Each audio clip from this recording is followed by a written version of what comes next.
Shalom, bien-aimés en Jésus-Christ. Nous rendons d'infinies actions de grâce au Père Céleste qui continue de nous faire du bien durant ce mois de septembre qui est pour nous le mois de notre succès, de notre victoire par la parole Réma. Nous rendons gloire au Saint-Esprit qui nous enseigne toujours dans la parole vivante et efficace du Père. Tout a été fait par elle et rien de ce qui a été fait n'a été fait sans elle. Il est en train de te dire, ma parole est au début et à la fin. Je commence, je continue et je termine avec ma parole.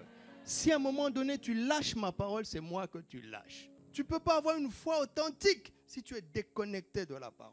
Dieu a honoré sa parole au-dessus de son propre nom. C'est pourquoi Jésus dit, si vous m'aimez, gardez mes commandements. Matthieu 4,4 que Jésus cite est une référence de Deutéronome 8 parce qu'il dit, il est écrit. Donc Jésus se réfère à la manne et en nous informant que la nourriture n'était pas la manne, mais c'était la parole et la parole a produit la manne. Tu as besoin de pain, tu négliges la parole. Tu es une personne qui aime le pain et qui déteste la boulangerie. Tu as besoin d'argent et tu négliges la parole. Tu es une personne qui aime l'argent et qui déteste la banque, qui déteste son guichet. Dieu va te donner une parole et l'obéissance à cette parole va permettre à cette parole de manifester ce dont tu as besoin. Vous avez besoin de quelque chose, n'invitez pas la chose. Invitez la chose qui crée la chose. Invitez la parole.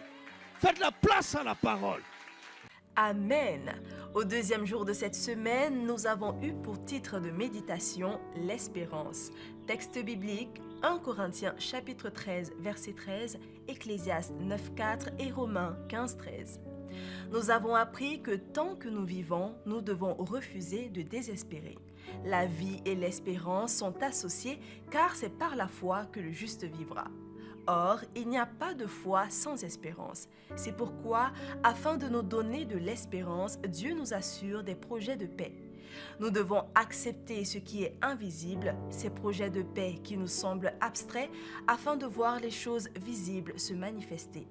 Pour passer à la démonstration de ce qu'on ne voit pas, il nous faut espérer, continuer d'espérer, espérer fermement et être convaincu. Sans espérance, il n'y a pas de foi et sans foi, nous ne pouvons pas prétendre que tout est possible. Au troisième jour de la semaine, notre méditation a porté sur le titre suivant. L'espérance est une certitude par l'amour de Dieu répandu dans nos cœurs. Texte biblique 1 Corinthiens chapitre 13 verset 13, Romains 5:5. Nous avons appris que notre espérance est absolument certaine parce que Dieu nous aime. Son amour a été répandu dans nos cœurs par le Saint-Esprit.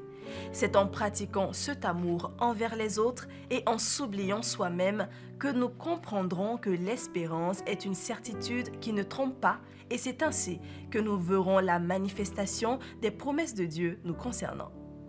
Retenons ceci, l'amour fortifie l'espérance, l'espérance est le berceau de la foi et la foi agit par l'amour.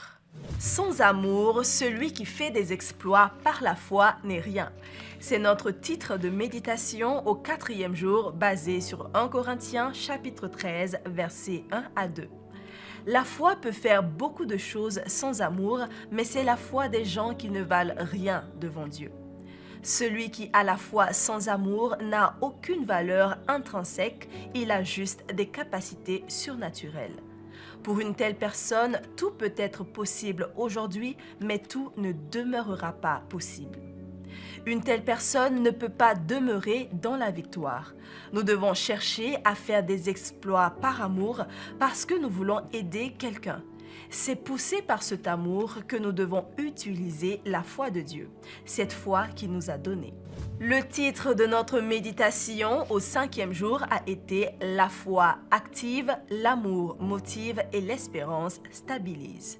Texte biblique 1 Corinthiens chapitre 13 verset 13, Marc 11 22.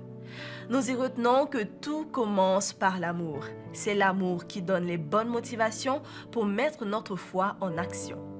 Si nous voyons l'exaucement immédiatement, tant mieux.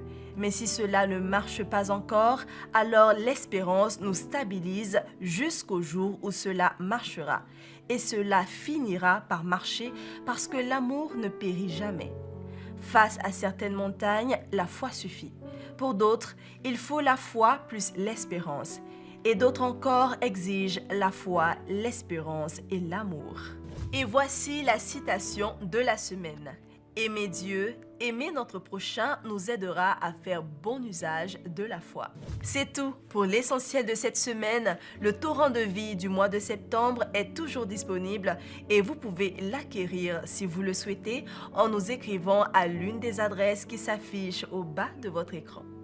À Jésus seul soit toute la gloire. Shalom.